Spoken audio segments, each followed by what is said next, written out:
அவ்வளோ சத்துக்கள் இருக்குங்க. அதனால நான் எப்போதுமே இந்த மாதிரி சம்மர் டைம், இந்த மாதிரி சீசன் டைம்லாம் வந்ததுன்னா நான் பசங்களுக்கு கண்டிப்பா எங்க வீட்டுல 2 பசங்களுமே சாப்பிடுவேணும்.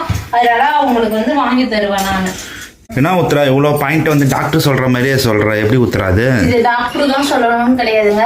ஒரு நல்ல விஷயத்த இப்ப இந்த பொருள்ல நல்லது இருக்கு கெட்டதுல இருக்கு நம்ம சாப்பிடுறோம். அது வந்து தெரியாத அளவுக்கு நம்ம சாப்பிட போறோம். அதனால இந்த விஷயம்லாம் எனக்கு ஆல்ரெடியே தெரியும். இது வந்து ஜென்ரலா பொதுவான விஷயம் தாங்க. மேக்சிமம் எல்லாருக்கும் தெரியும், தெரியாதவங்களும் இருப்பாங்க.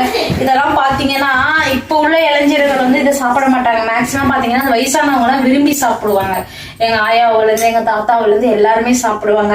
அதனால எங்க வீட்டுல இதை அடிக்கடி வாங்கி சாப்பிடுறதுனால இதை பத்தி எனக்கு நல்லா தெரியும். அப்படியா? சரி, ஓகே. அப்ப பசங்களுக்கு வாரம் இனிமே அவிச்சு கொடுப்ப. நான் எப்போதுமே சந்தைக்கு போனேன்னா இது வித்துதுன்னா வாங்கிட்டு தான் நான் வருவேன். நான் வாங்காமலாம் வரமாட்டேன். இந்த வாரம் 7 சோளம் வாங்கிட்டு வந்தா ஏற்கனவே 2 சோளம் அவிச்சு